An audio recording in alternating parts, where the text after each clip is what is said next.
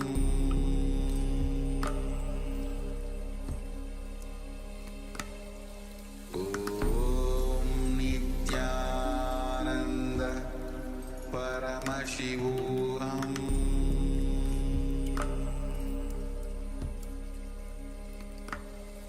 Om Nithyananda Paramashivoham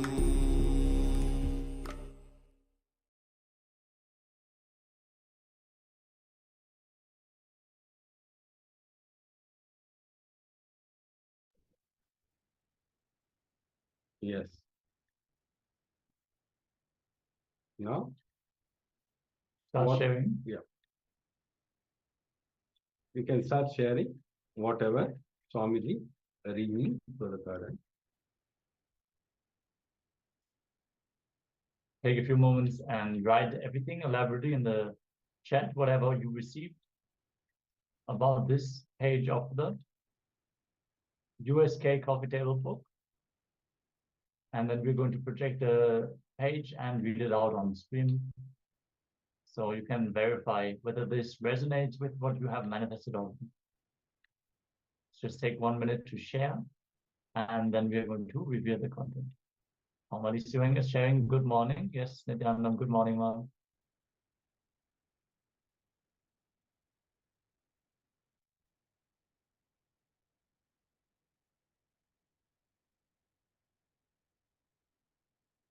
Requesting our participants to also come on camera throughout the sessions and start interacting.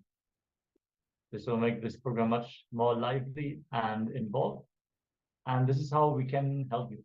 When you share your breakthroughs, your struggles, your questions, misunderstandings, even if you get something wrong, if you share that, then we can shine light on that. We can help you. So make sure to participate actively in the Zoom chat as well.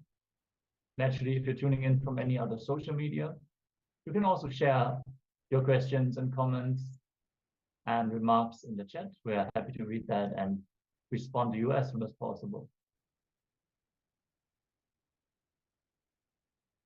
So now let us project the page number 285 on screen.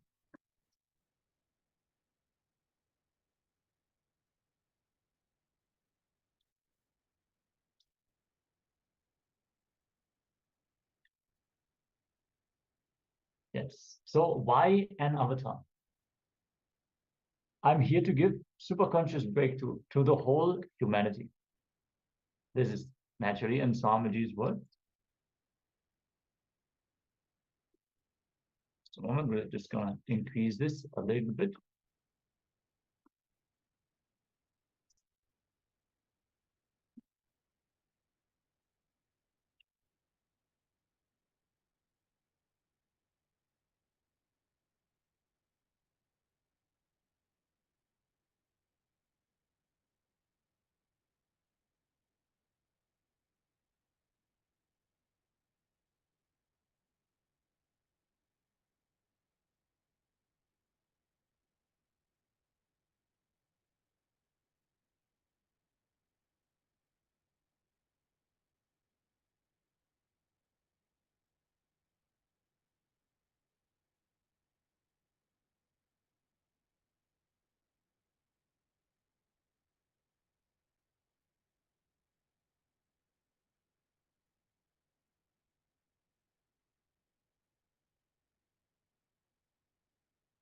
Yes, it is time humanity gets this superconscious breakthrough.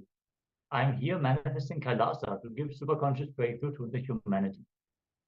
On the 7th January 2021, in the presidential address on the Avatara Dinotsavam, whenever there is a serious danger for the Shrishti, the creation, whenever there is a serious danger for the life itself, whenever life needs to be pushed to the next level, whether the DNA needs to have a quantum jump in its natural selection process, or a conscious breakthrough needs to happen, avatars descend. For too long, human beings have spent without having the next level breakthrough. If human beings have spent 1 million years as monkeys to have a breakthrough to become human being, almost 10 times more than that humanity has spent as human beings without having the next breakthrough. Humanity has wasted too much time in wars for land, wars for mind, and wars for man-made wealth idea. Humanity is in a critical situation. Human beings have created so much of destruction that if we don't have a superconscious breakthrough now, we may cease to exist. Humanity needs a superconscious breakthrough now. From the 11th December 2018. It's just that some happening of the avatar. What is superconscious breakthrough? The consciousness which embodies the body and mind needs to start operating in the next level of frequency. A new body, a new mind, a new internal and inter organs need to be built for a new being to manifest.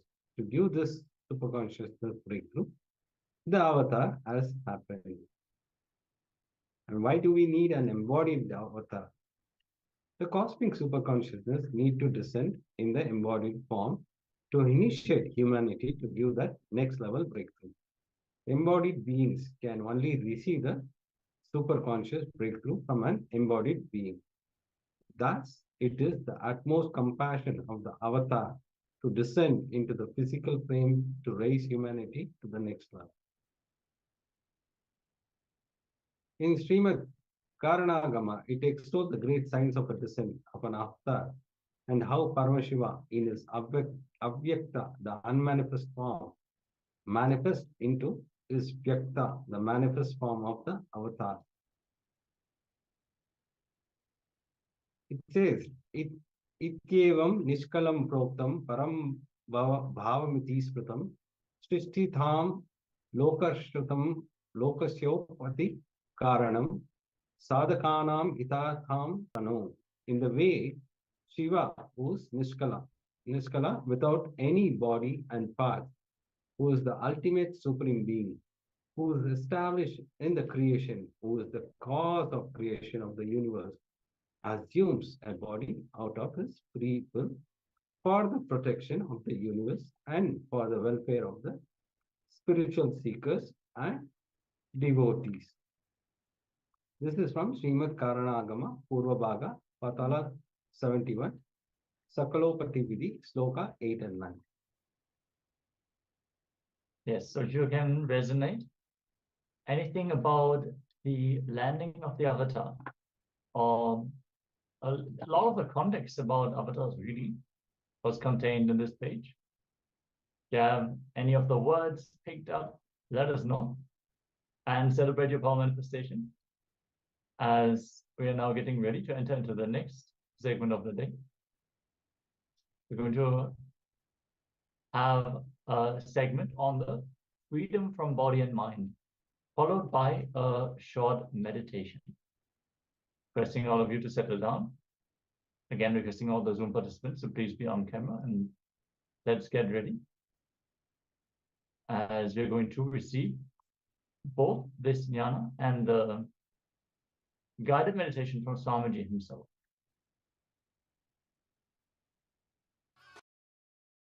So whole campus we went round. It was such high energy.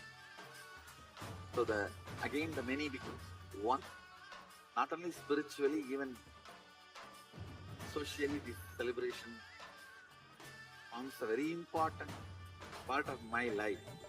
Because this is the only celebration I enjoyed from my birth, at least in this body.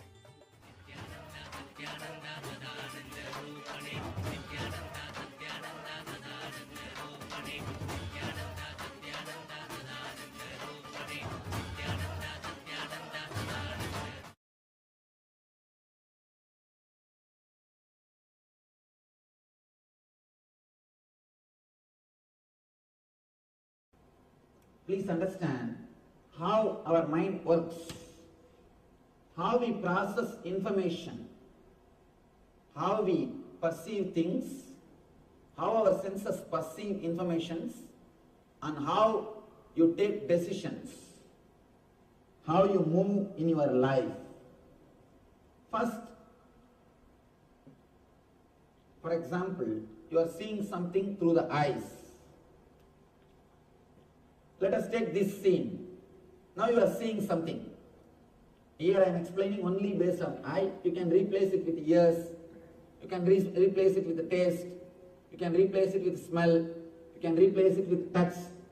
With any pleasure, you can replace it. Here I am giving an example of eye. And this scene. Let us take the example of this scene. You are seeing me. First, your eyes will catch the picture or the scene. This will be taken to chakshu. Chakshu means the energy which is inside the eyes. This is called indriya. Please understand, eyes are not seeing. Through eyes, the energy is seen. Through eyes, something else is seeing. How to understand this? Sometime, your eyes will be wide open. If you are intensely listening some music, even if somebody walks in front of you, you will not know. Your ears are open. If you are intensely reading something, even if some sound happens, you will not hear the sound. It means you are not hearing just through eyes or just by ears. Something else is seeing through eyes. Which sees through eyes is called chakshu. The whole file goes to chakshu. The picture or the scene which you are seeing will go to chakshu. In chakshu, the important process happens. The whole file is converted into digital file. I am speaking in the computer language. Understand? The whole thing is converted into digital file. It's almost like a DSP, digital signal processor. The whole thing is converted into digital file. Inside the computer, if you have to process any information, it has to become digital file. Whether it is a picture or whether it is a sound, it has to be converted into digital file. Same way, inside, if the process has to happen, means the whole thing has to be converted into biosignal file, digital file. The file processing happens in chakshu. Whatever scene you are seeing now, that picture will be converted into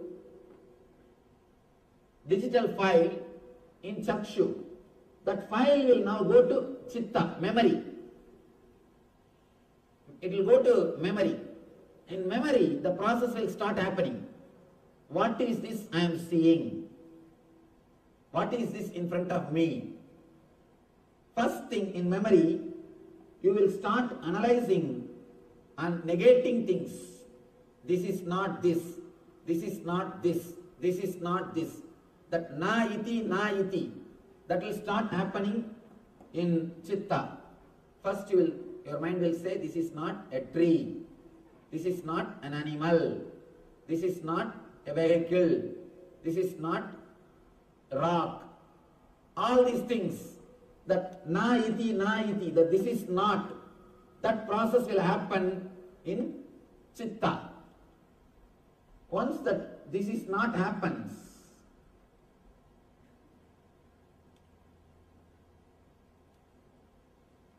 the file goes to mind.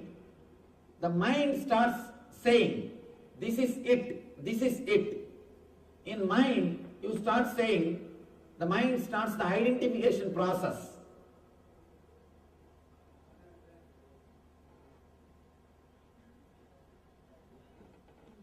This is it. Your mind starts saying, I am seeing a man standing with a kavi cloth.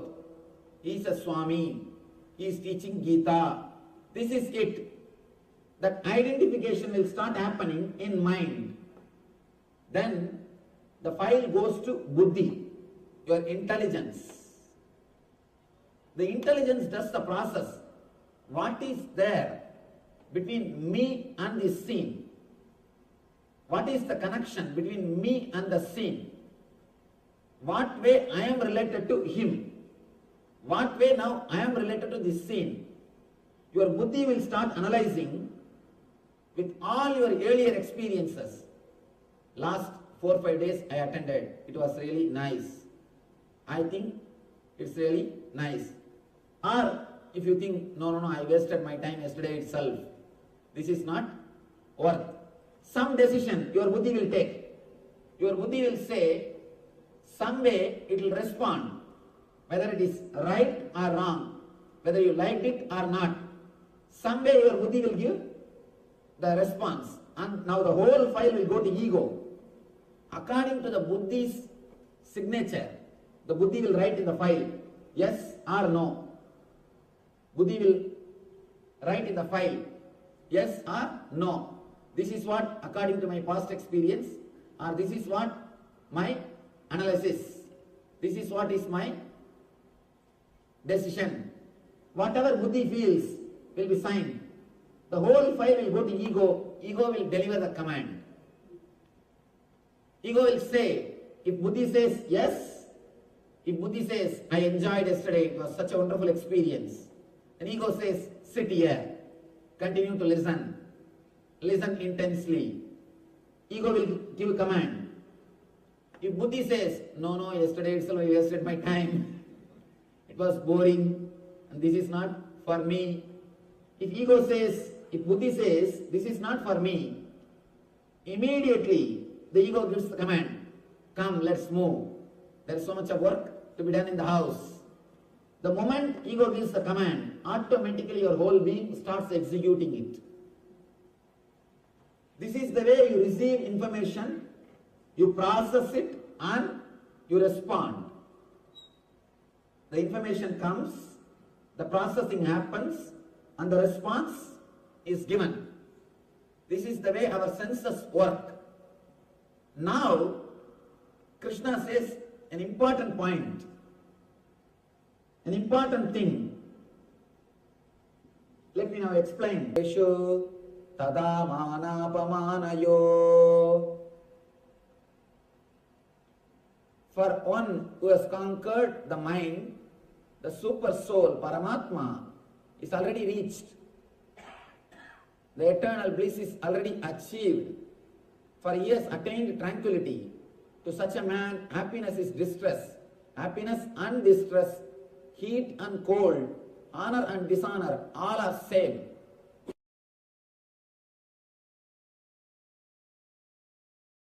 Listen carefully.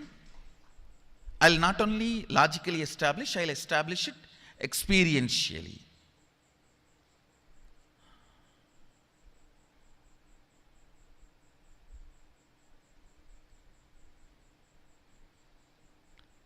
If you just internalize this thought current,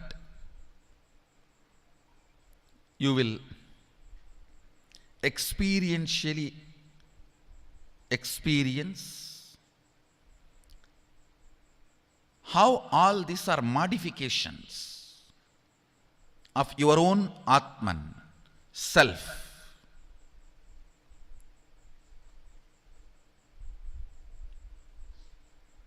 Your own existential experience is only one, your Atman. Everything else is your perceptual experience. Listen carefully. Gold, in its pure metal form, maybe in the form in which it is available for all of you guys to get to see, the biscuit form, pure 999.999 purity, something will be printed on it, it will be like a biscuit form.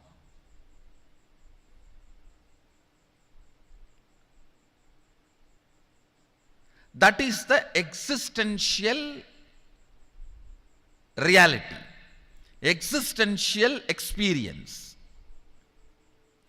Everything made out of it, whether it is a crown or the earrings or the chain or the udyanam or the ring, everything made out of it is a perceptual reality, not existential reality. Your Atman in its pure space is only the existential reality. Everything else is perceptual reality. Listen.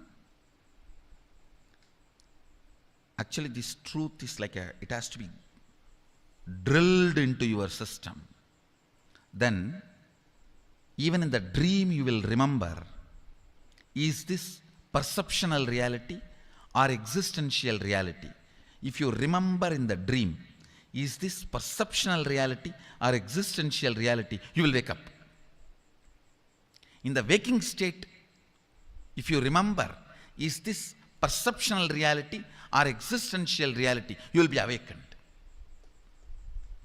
Understand? In the dream, if you remember and question, is this existential reality or perceptual reality, you will wake up to the waking state.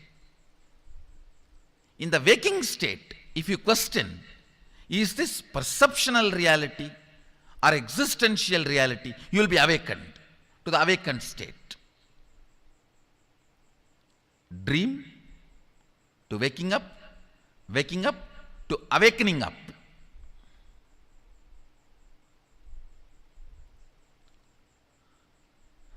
This verse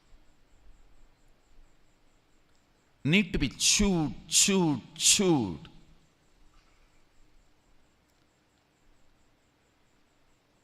If you have chewed the betel leaf or chewing gum, you know what is the real chewing. Just like that, it should be chewed in your inner space. What you experience in the deep sleep state, what you perceive and project in the dream state, what you perceive and project in the waking state, about all these three, you should start drilling. Please understand. I am going to give you some conclusions, some understandings from my Atma Pramana, which is in tune with Apta Pramana. You should go on with chewing that. Then it will become your Sakshi Pramana. Listen carefully.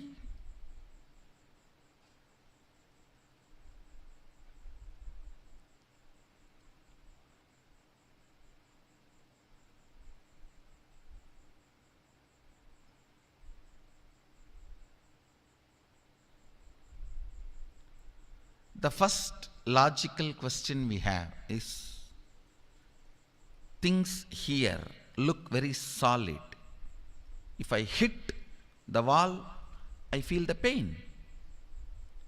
If somebody touches me with a lot of love, I feel cared. If I put something in the mouth, the taste is felt. So here things are more solid. But in the dream state, it is not. Listen. Actually, in the dream state also, if you dream as if you are falling, you will experience fracture in the dream state. How many of you had the dream you have fractured yourself? Raise your hand. That's all. When you wake up, the fracture does not exist. It's different. But in that state itself, as long as you are in that state, there also everything is solid. Everything is solid, just like this state. When you are in the waking state, how you feel everything is solid. That is exactly the way, precisely, it is felt in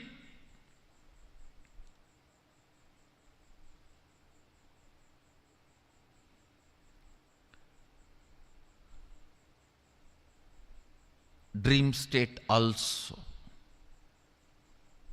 The next question we will all be having is, oh, in the waking state I can see I am almost living 100 years. Every time when I am 40, when I am 50, when I am 60, when I am 80, when I am 90, it is all same, consistent. But in the dream state, it doesn't look like that. Every day when I go back to the dream, it is different.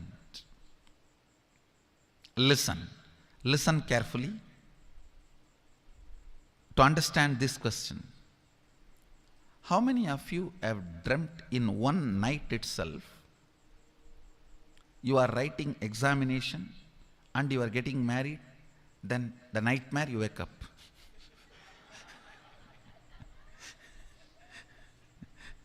No. How many of you have experienced in the one night dream itself few years? Raise your hand. Then, in that few years, have you felt inconsistency? No.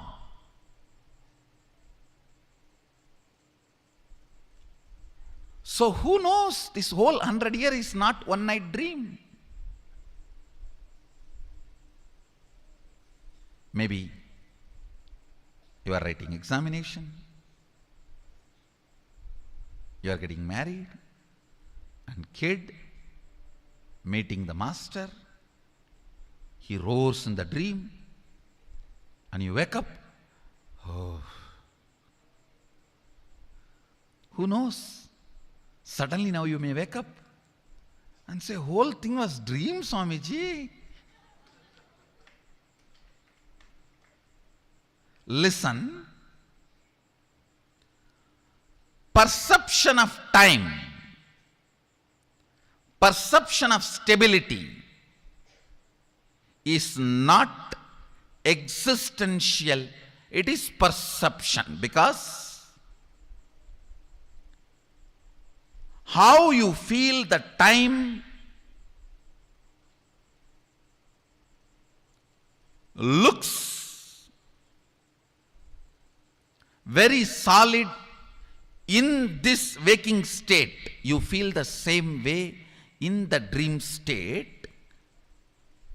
But when you wake up, you understand it was not true as you felt in the dream state. Listen carefully.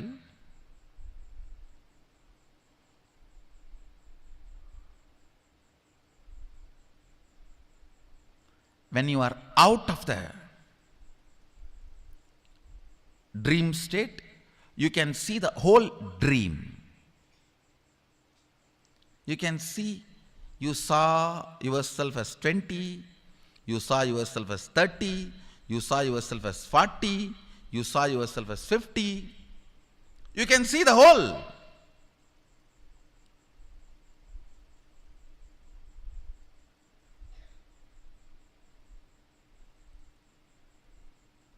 Actually, when you are awakened, you can see the whole of this waking state. Suddenly you feel the fear. Oh God, then what about all the plans I did, all my ambitions? I put so much energy, intelligence, and I fought for it. What is this? Suddenly whole thing is dream. No. Even if it is dream, it's okay. I want to live here because I have put too much energy in it. That is what I call pattern. Pattern means not letting your consciousness evolve in the natural flow of the existence. Even if I don't appear to you as a guru, the natural flow of existence, life, is hardwired to remind you by the continuous mild shocks about the true existential experience of life in the form of change.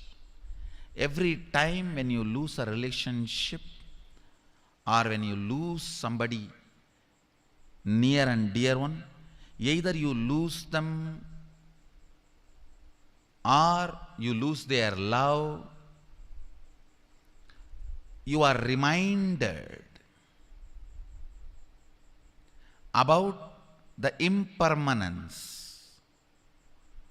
This whole thing is perceptional existence, not existential existence.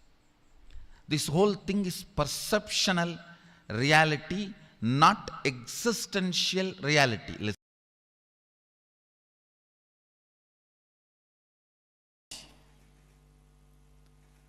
Understand, when you understand the fear and joy, pain and pleasure are illusion and delusion, that very understanding will make a huge change in you. You will feel like the earth on which you are standing is removed. Almost everything will collapse. Allow that collapsing. Allow that understanding to happen. See that the whole thing tumbles down. Whatever you build as your identity suddenly will change. All your strategy planning for your future will suddenly change. All the logic with which you build your life will completely be shaken. Allow that. Do not have the fear. Then what is reality? Allow this tumbling to happen. Allow this shaking to happen by understanding that our courage, our fear, our greed, our pains and our pleasure all are illusion and delusion. Yesterday I was giving you a beautiful example.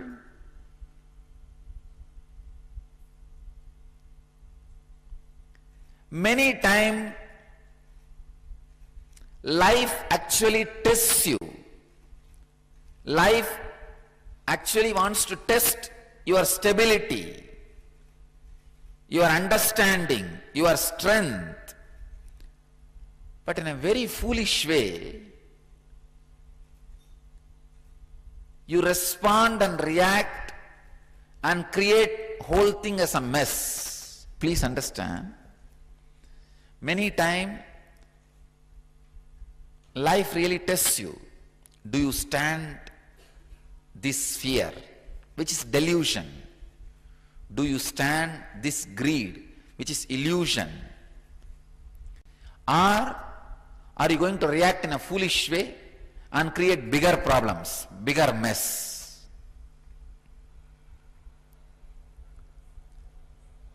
Whenever fears take over you, or greed takes over you, when courage takes over you, when the pain takes over you, look into it.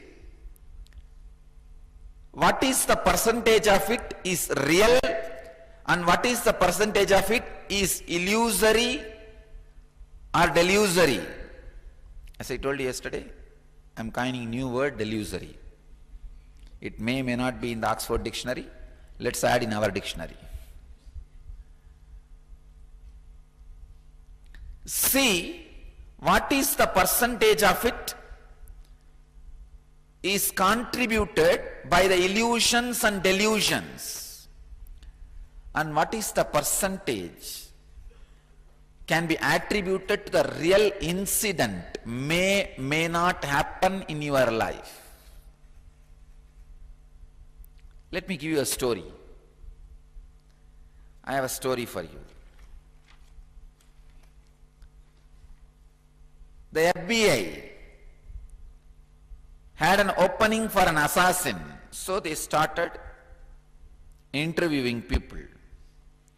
After all the background checks, interviews and testings were done, there were 3 finalists, 2 men and a woman. For the final test, the FBI agents took one of the men to a large metal door and handed him a gun. We must know that you will follow your instructions, no matter what the circumstances. Inside the room you will find your wife sitting in a chair. Kill her. The man said, you cannot be serious. I can't shoot my wife. The agent said, then you are not right man for the job. Take your wife and go home. He was sent. The second man was given the same job. He went inside and all was quiet for 5 minutes. The man came out with tears, and to the agent he said, I cannot kill. Then the agent said, you are not the right man. Take your wife and go back home. Finally it was the woman's turn. She was given the same instruction to kill her husband. She took the gun, went into the room, shots were heard, one after another. They heard screaming, crashing, banging on walls. Then all was quiet. The door opened slowly. There stood the woman, wiping the sweat from her brow. Agent asked, what happened? She said, this gun is loaded with blanks, so I had to beat him to death with the chair. Many times life gives you the gun with blanks to test, but unfortunately you make mess. Stand and see when the wave of fear takes over you, when the wave of greed takes over you, when the wave of courage takes over you, when the wave of pain takes over you. Wait, look, see. What is the percentage, the possibility of delusion and illusion? What is the possibility of the real incidents which may not happen? And how this fear is going to impact your ability to handle the real incident if it happens?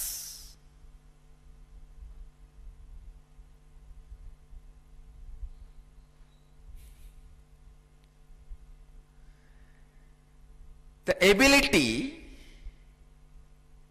to face, the ability to look, the ability to see. Please understand.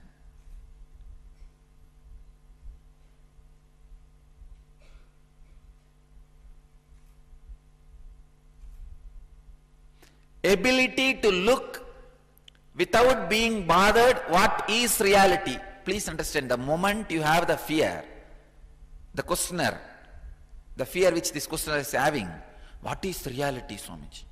Means you don't want to let go these delusions and illusions. Don't bother, let go, let go. What is reality will flower in you. Allow that flowering. Now don't bother. Now don't worry too much about it. Allow the delusions and illusions to be removed from your inner space. You will see the real incidents, which is reality, will never hurt you.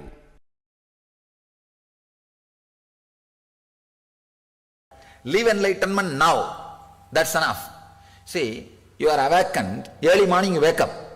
Do you have a fear? Oh, I should not fall asleep and have dreams. What will happen again if I have some more nightmares? Do you have fear? You know, nightmare can come, I'll come up. I'll wake up. So same way, you will not be afraid to fall back into this world and get up, because you know your true nature is this. See, once you know the true nature is this reality, you don't have fear of falling asleep and having a nightmare. Do you have the fear? No. You know, even if there is a nightmare, after a certain peak, you will wake up. Same way, once you are awakened, you know, even if you fall back into the same Maya, if certain amount of pain or suffering is built, you will wake up. You will wake up. There is an automatic waking up system. Once you wake up, the automatic waking up system is there. You don't have to be afraid, oh, I'll fall back into the same Maya, I'll fall into the same rut. Nothing. You will never be a same person. You will never fall back into that same person. Don't worry. Who put the question? Rishi. Which would be more, the fear of the known or fear of unknown? I am unable to gauge. Neither fear of known nor fear of unknown. Fear of fear is the most horrible fear. Fear that you may have fear or you will have fear is the most horrible fear. Understand? Any definite thing does not create fear in you. You know for sure next year you are not going to become Bill Gates. You are not afraid of that. But there is a possibility you may gain little money or less money. You have your border. Within that only your fear will be playing. Fear, you may have fear itself within your possibility only. Within your possibilities only. You know for sure there are certain things in your life. You will never be afraid of that. Those few certain things. Death is a possibility, it is not certainty. See, death incident itself is certainty. But the time and the way in which it will happen, all those things are possibilities. We are afraid because the possibility, the freedom is there. The possibility is there. So the worst fear is fear that you may have fear. That's the worst fear. Nothing else is worse than this fear. Known, unknown, even known things can create fear. Even unknown things sometimes may not create fear. But the fear that you may have fear. Afraid of fears, that is the worst fear. Especially these phobias and all is fear of fears only. The moment you have an idea you may have this phobia, you will start having that effect of that phobia.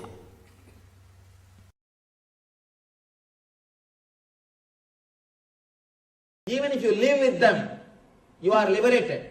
Even if you live with your body and mind, after knowing you are not body and mind, you will not be a slave. Please understand, slavery, the word slave can be used only as long as anything goes against your will. After knowing the body and mind, even if you live with the body and mind, you are not slave. You are not slave. Let me tell you a small story from a life of a great sage, Greek sage, Diogenes. It's a great enlightened master. One day, a group of warriors, they wanted to arrest him and sell him in the slave market. He used to be so graceful. They thought, if we can capture him and sell him in the slave market, we will get a good money. We will get a lot of money. They prepared some 5-6 guys with all the weapons, with all the preparation. They are approaching him to attack. I don't know, it is attacking us now. Hey, what's happening? This group of people, they go and try to attack him. They were surprised. If he has responded, naturally, they wouldn't have felt surprised. It is usual. They went with all the preparation to capture him. They were shocked, surprised because he did not attack them. He just kept quiet. And he said, "What do you want?" He's asking like a master. These 4 or 5 guys, they felt a little shy. One guy said, "We wanted to capture you and sell you in the slave market." Arey, for that, you could have told me straight away. Why are you waiting half an hour, standing there, making all the plans and talking, doing all those things? Come, put the handcuff. Where is your handcuff? Take it out from the bag. Put it. These guys are shocked. They are taken aback. First time they are seeing a man who is ordering to put the handcuff. He is speaking like a master. He says, "Put the handcuff." Still, why are you waiting? You could have told me directly, I would have come. Why are you still waiting?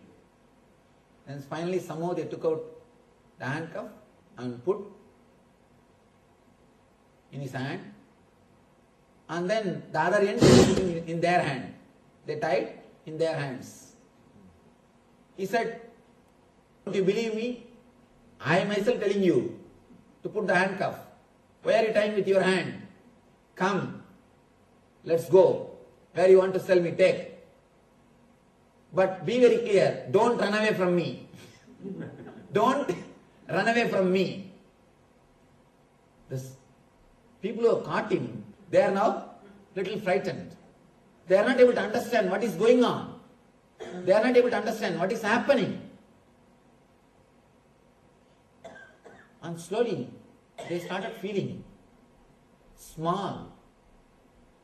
Diogenes says, "Fools, I know the knack or the technique of freedom. I have already experienced the tremendous inner freedom. So I know nothing can bind me. Try your best to play your game. Let us see where it leads." And he walks. And he walks on the road like a king. And these guys are walking like slaves. People are standing in the road. When they saw him, he said, "They are all my slaves. They can't leave me. They are all my slaves. They can't leave me." One guy is asking, "Hey, you are only slave. We are not slave." He said, "You see, don't tell I am your slave. Because even now, if you leave, I will run away. But now I am leaving you. Will you run away?" Diogenes says, "If you take this handcuff, I will run. But I am taking this handcuff. I am letting you all free. Will you run? You will not. You need something from me. Because of that, you are my slaves. I don't need anything from you. Because of that, I am not your slave. You may not have the handcuffs, but slavery is related to being, not related to body." Then they take him to the market. Straight away he walks to the table where the slaves are supposed to stand and the auction will start. He comes and stands. One guy shouts, "Here is a slave. If you want to bid, please come out. We are starting the auction. If you have enough money to bid for him, you are welcome to start the bidding." Suddenly Diogenes says, "Stop. Don't say, 'Here is a slave.' Tell, 'Here is a master.' And if you can afford to bid for him, come. If you have enough money to bid for him, come. You can take him." Of course, nobody dared to come and take him.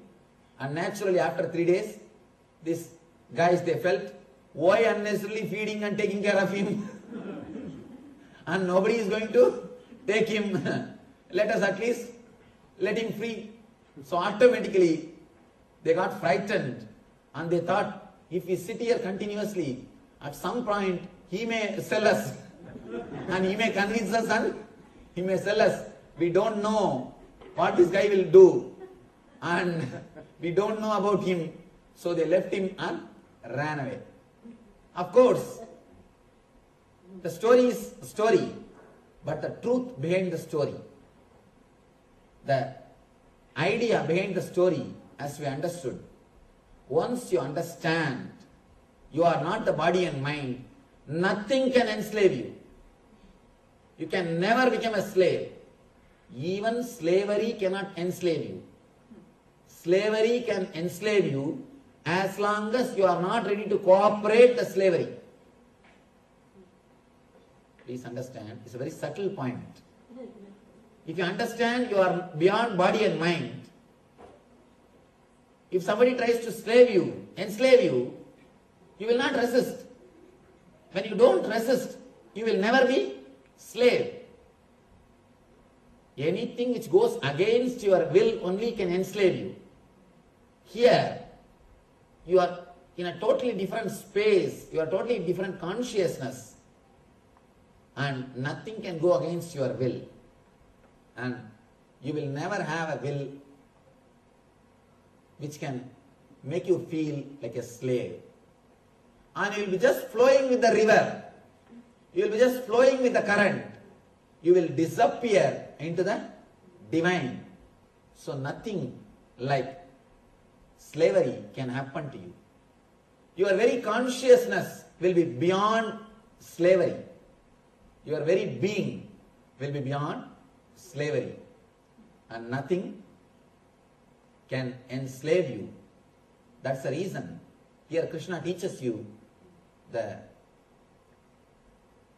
secret of understanding the body, mind and consciousness. Kshetra and Kshetrajna. In those days only all this physical slavery existed. Now psychological slavery. Understand, many ways we are living in a psychological slavery way. We are psychological slaves of many things. When something is advertised, straight away it goes and sits in your head. And within few days you do something and get money and spend for that. We live in psychological slavery world. The world in which we are psychological slaves. Once you understand the body and mind, you will go beyond the physical and psychological slaveries. You will be totally experiencing the consciousness of freedom.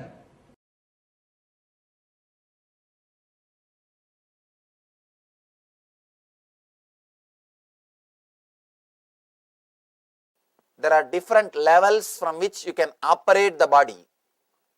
One level from fear, one level from greed. The next level is from prana, means life force. Try to operate your body from life force. Let the cognitive shift happen in you. Only then this technique will help you. In this technique, Shiva means is asking you to have the cognitive shift, move the source of your energy from fear, greed to prana. That shift has to happen in you. Only then you will have the sensitivity to flow with the body. Then you will understand moving your body is a pleasure. It is not pain. When you understand moving your body is a pleasure, you start working more and more. You become really productive. Not only productive for society, you start feeling the fulfillment. You start realizing you are living your life intensely. You are living your life intensely.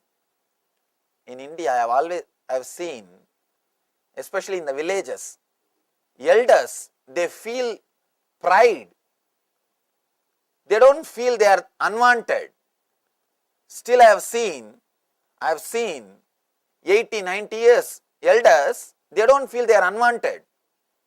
The other day, one of our devotees in America, she was telling me, Swamiji, here we have to compete with youngsters.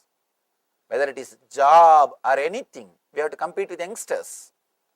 One elderly lady, one of our devotees, she was telling me, we have to compete with youngsters. We have to prove ourselves up to their level. And in India, I have seen people, elders, they don't feel they are unwanted.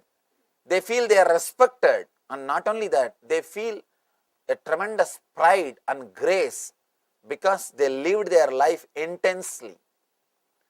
Whoever has not lived their life intensely, naturally they feel the unfulfillment. They go on cursing their sons, grandkids, the mother-in-law, daughter-in-law, constantly they curse everybody. They say, this fellow has not taken care of me, that fellow has not taken care of me, he ran away to that country, he ran away to this country, he is not around me. You curse others only when you have not lived your life completely. If you lived, if you are alive, you do not bother about others. You do not curse about others. If you have just survived, then years have passed, but you never had any intense experience in your life. Just a mediocre life. What you achieved in your life? Had one car and house and paid mortgage to that car and house, that's all. Bought a house, bought a car, paid mortgage to that car and house, 30 years over. Nothing else. Your whole life can be written in 3-4 sentences. People come and ask me, Swamiji, why in all graveyards the date of birth and date of demise is written? Birth and death. Why these two are mentioned? I tell them, nothing much has happened between the two. In many lives, only that two has happened. Nothing much has happened between the two. So there is nothing else to mention. There is nothing much to mention. That is why we speak only about birth and death. Our life, if it is driven only by fear and greed, greed means birth, fear means death. You will end up only from birth to death. Never the life will happen to you in between these two. If you move and start moving your body for no reason, without the root of fear and greed, only then you will experience life, prana itself. Unless you experience prana, this meditation is not going to work for you. If you are interested doing something, if you are a painter, if you are a dancer, if you are an artist, this meditation is for you. If you do some voluntary service, this meditation is for you. Shiva gives so many different techniques for so many different people to use in so many different situations of the life. This is the technique for the people who move their body for no reason. When you are walking, if your hands are flowing, if your hands are moving for no reason, when you are sitting, if your hands are flowing for no reason, when you are working, if your body is flowing for no reason, when you are laughing, if your whole body is laughing, then this meditation is for you. This is for you. If that is not happening in you, try to come up to that level first by doing some social service. Some service which does not bring you money, name and fame or status. It should not bring you name or fame. Even if it brings name or fame, you will start calculating. You will start thinking, how can I have that name without going there today?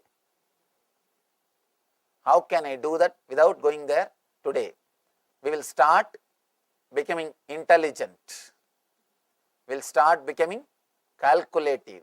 No, that is not going to work. Where you can experience the space beyond name or fame or money. At least half an hour. Then you will understand how to move the body without fear and greed. Here, Shiva gives a beautiful technique. Let's see the technique itself. He says, are moving in a moving vehicle, rhythmically swaying. Next time when you are traveling in car, maybe from here to the house, just sit in a relaxed way. If you are driving, better don't try. If you are not driving, first thing, just feel relaxed. Try to feel how your whole body is positioned inside the vehicle. First step. Next, do not think you are only filled in your skin, inside your skin. Just jump out of the skin. Feel the whole car is you. Feel you are connected to the whole car. The moment you feel you are connected to whole car, you will start relaxing. Please understand, as on now, you are always against everything. Whatever is around you, you are against it. You resist it. Just take few minutes and feel you are filled. You are filled in the whole car, or you are filling yourself with your whole car is filled by you. The moment you start visualizing the whole car is filled by you, you will stop resisting to the car's movement and your body movement. You will not resist the movement of the car. Third thing, feel just like a car, you are also flowing in the same speed. You are flowing because you are car. You are no more this body. Just jump out of the skin. Do not think you are enclosed only in the skin. Just feel you are this whole car. You are the whole car. Naturally, you will feel the speed in which car is going. Just relax in that speed. Just relax in that speed. If something has to happen, it will happen. And just by you holding tight yourself inside the car, you are not protecting yourself much. Of course, maximum protection is seat belt, that's all. Nothing else. By you holding tight your body, can you do anything? No. You can't do anything. You won't be able to do anything. By you holding yourself tight is not going to help you at all. It is not going to help you. Of course, do not try this meditation when you are driving. First try when you are not driving, when you are relaxed, when you are sitting. Then later on, once you have mastered, once it does not disturb your driving, then you can try. First, do not resist. Next, relax with the movement of the car. If the car is going this way, let your body move that way. If your car is going this way, let your body move that way. Let you be like a flower. Let you be like a flower. Do not try to balance it consciously. Third, important thing, feel your car is filled by you. Filled by you. Fourth, naturally you will feel you are flowing in that speed. Next step, when you are feeling you are flowing with that whole car, in that whole speed, in that speed, just be, that's all. Let you not be just a body, let you be the vehicle in which you are flowing. Understand? You may ask, how is it going to help me, Swamiji? That's an important question. How is it going to help me if I feel I am the car, not the body? Understand, whatever way you feel that you are something more than the body, suddenly you will catch the glimpse of the truth that you are not the body. All you need to understand is you are something more than the body. There are three spaces. One is Mahakasha, means the whole cosmos. The another one is Katakasha, the space covered in this building. The third one is the Chidakasha, the space covered inside your body. Chidakasha, Katakasha, Mahakasha. Enlightenment means you feeling yourself as a Mahakasha, means the cosmic space, instead of the Chidakasha, the individual space. Straight away you will not be able to take a jump from individual space to cosmic space. So you can use this Katakasha as the step towards that. If you feel, instead of feeling you are just a body, if you feel you are the vehicle in which you are sitting, you are taking one big jump so that you can take the ultimate jump. It is a beautiful step by step towards the ultimate spiritual enlightenment, towards the Atma Jnana or self-realization. The word Vishnu means who is filling, all pervasive, the whole universe. Vishnu means who is all pervasive. Vyapakatva means who is completely filling everything, is Vishnu.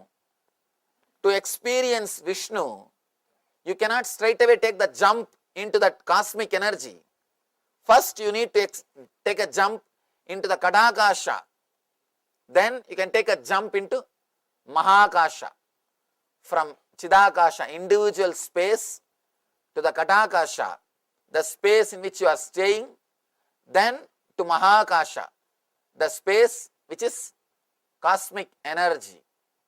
So it is one of the beautiful technique to jump out of your skin. Jumping out of skin is always used with a wrong connotation. Now understand, Shiva is giving you beautiful technique to jump out of your skin, to experience the Katakasha and to take an ultimate jump into Mahakasha itself. The Chidakasha needs to expand into Katakasha so that it can expand and explode into Mahakasha. First thing, let me repeat the instructions so that it will be easy for you to practice. When you sit in the vehicle, relax. Do not hold your body. Let the body swing or sway along with the movements of the vehicle. Be like a flower. Flower dropped in the vehicle. It will never resist. Or a child sitting in the vehicle, it will never resist unless you train them. Pets which are in the vehicle will never resist unless you train them. In the modern day societies, we have spoiled even pets. I have never seen pets falling sick in India. In our ashram, we have so many dogs, cats, cheetahs, snake, everything. I have never even thought that they can fall sick. Here, every house I go, they ask me, Swamiji, please heal my pet. Please heal my pet. He is not feeling well. He is sick. Because we do so many things which is not natural. Which is not natural. What to do? That is why they feel sick. And I heard even they put clothes on the pet. God. Anyhow, let's not talk more about that. God. Now I have to tell him to develop his system. He doesn't know that pets will have winter and you know. He doesn't know, but we know. I'm surprised. Anyhow, just be like a flower. Do not resist. Third, feel the car is filled by you. Fourth, feel the speed of the car as if your whole body is moving. There is no two, your body and car. There is only one, the vehicle, car, that's all. Fourth thing, the fifth thing, just be with that flow, that's all. Just be with that flow. Now, there will be naturally one more question. When I am not in the vehicle, how to do it, Swamiji? Shiva gives a beautiful technique, the alternative technique for that also. Or in a still vehicle, by letting yourself swing in slowing invisible circles, you can experience the consciousness beyond the body. He says, even when you are sitting, still vehicle means houses. Your homes are still vehicles.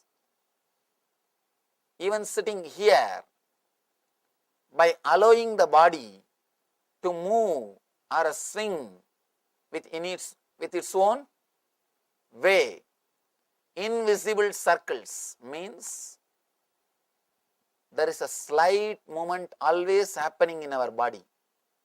If you sit in a relaxed way and feel the body, you can feel there is a slight trembling, slight movement, very slight, invisible movement, constantly happening in you. The more you try to possess the body, more you will stop that flow. If you do not possess the body, that flow will be there. Kids, they feel that flow. That is why they start whirling. They feel comfortable with that flow. They get the kick out of that flow. Because still they have not possessed their body. They have not created ego. They have not become dull. They have not started calculating. Why should I swing? Why should I whirl? How much of dollar I will make by whirling 10 minutes? They have not started calculating. Why should I jump around? Why should I laugh? Will I get a candy if I laugh? They have not started calculating. If they start calculating and start laughing, their smile becomes ugly like us. The calculated smile is the most ugliest smile. When you look at the next person before smiling for recognition, it's ugly. You can see in your life, even before smiling, you just look at the next person. Can we smile for this? You ask his approval. Means, even for that, you don't have a spontaneity. You just wanted to go with the society. If everybody is smiling, we can smile. We should smile. If nobody is smiling, let's keep quiet. Why to unnecessarily do anything? Or why to do something which others are not doing? You are so calculative. For every step, you have logical analysis. Before doing everything, you calculate, you analyze, you measure. And here, do not measure, do not calculate, do not analyze. The movements which is happening in you, allow it to happen, let it happen. In an invisible circle, if you close and see inside, you can see a slight movement, always happening, always happening. Just be with that moment, allow that moment to happen, and whenever you allow that moment to happen and meditate on that moment, suddenly you realize you are not a solid body, you are a flowing energy. Experiencing you are a flowing energy is what I call enlightenment, Shiva consciousness, ultimate experience. Suddenly you realize you are not just the body, you are in the body. You are in the body. So now, let you have a small break of 10 minutes. We will come back and practice this meditation to disengage ourselves from the I. Let us experience the technique of Shiva.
the best day.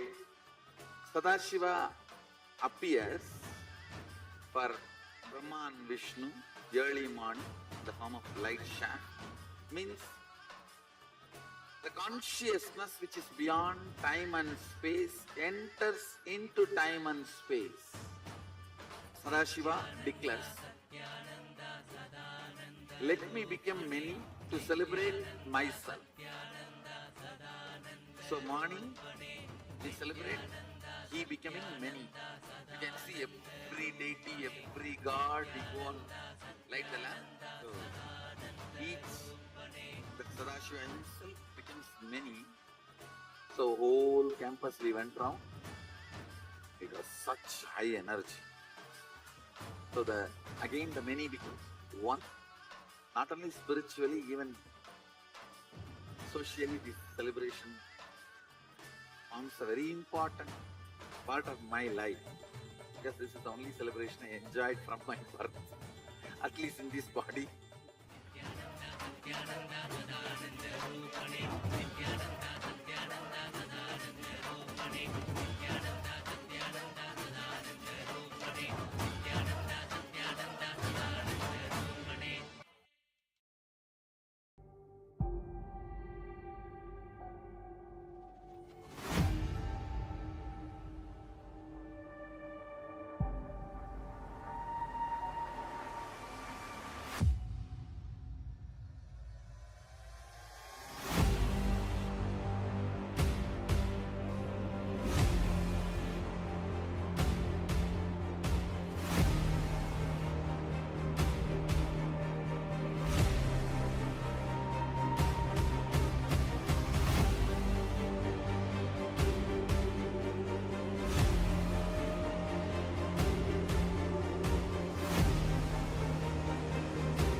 Today is the best day. Sadashiva appears for Brahma and Vishnu early morning in the form of light shaft. Means the consciousness which is beyond time and space enters into time and space.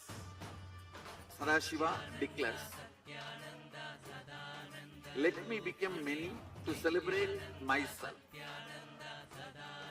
So morning, we celebrate he becoming many. You can see every deity, every god.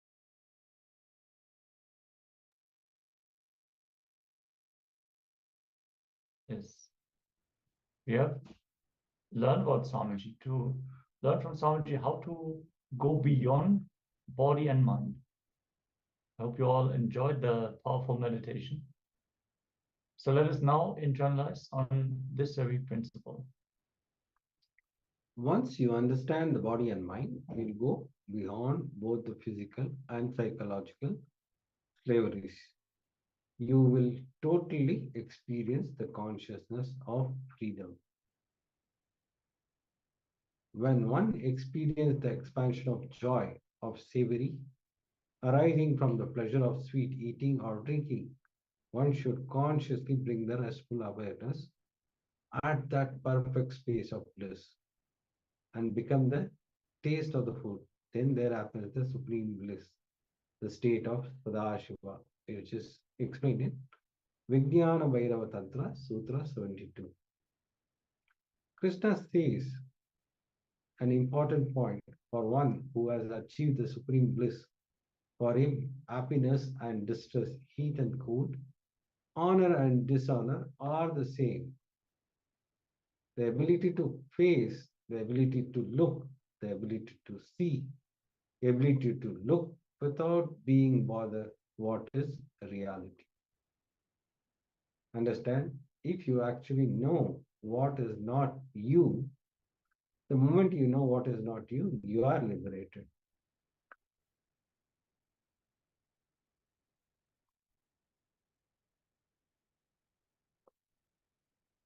Now we'll enter into the exercise. You will work on what is not you. Let's pen down this. For an example, if it is your house, that is not you. It is the house. If it is luxuries, that is not you. It is luxuries. If it is name and fame, that is also not you. It is just your name and the fame which can come and go anytime. And if you have a hotel business, that is also not you. Like this, you are going to pen down everything which all are not you. But still you think that is you. That is the problem. You identify yourself with many other things and think that it is you. Now, pen down what all is not you.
Yes.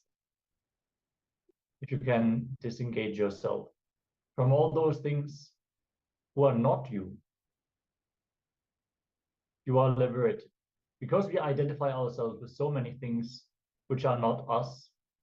So when something breaks, when some relationship breaks, some house, maybe it burns down, and we think of all the years that we have saved up to make this house a reality, we can unclutch from all these things which are not us. We are liberated from the pain and suffering that comes along with them. So I hope you all got to pen this down successfully and you found some completion to this process. If you want to share your experience, please put it here in the chat. And now let's move on to the next segment, which is going to be the next round of today's power manifestation. Yes. Now, sit cross-legged on the floor with your head, neck, and spine. Visualize Paramashiva has come down as Bhagavan Nithyananda Paramashivoham from Kailasa. Remember Paramashiva in your third eye. And sit with the powerful cognition and meditate on it. Think intensely, you are Nithyananda Paramashiva. Anything else you think as your identity is that you should drop. Drop it. You are Nithyananda Paramashiva. Absolutely unclutch to experience the state of Paramashiva. Be in that oneness and experience the powers of Paramashiva. And keep chanting the Mahavakya. Om Nithyananda Paramashivoham. Om Nithyananda Paramashivoham. Om Nithyananda Paramashivoham.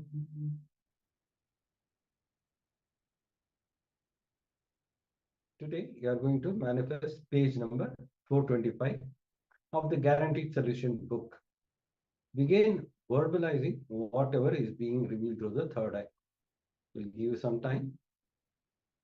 Just meditate on it. Surely, you will manifest this power. Just needs your surrender. Deep surrender to Swamiji. Start chanting the Mahavakya. Mahavakya is the key to manifest this power. So, keep chanting the Mahavakya intensely. Let us enter into this power manifestation. Nithyananda Paramashivoham.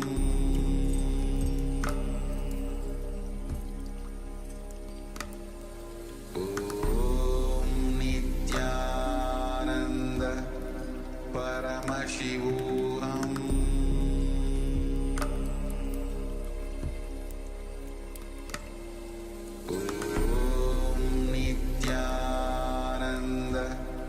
Paramashivoham.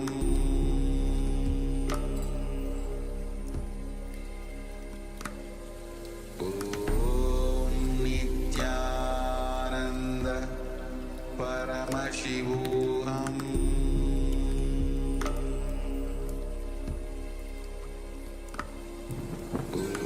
Om Nithyananda Paramashivoham.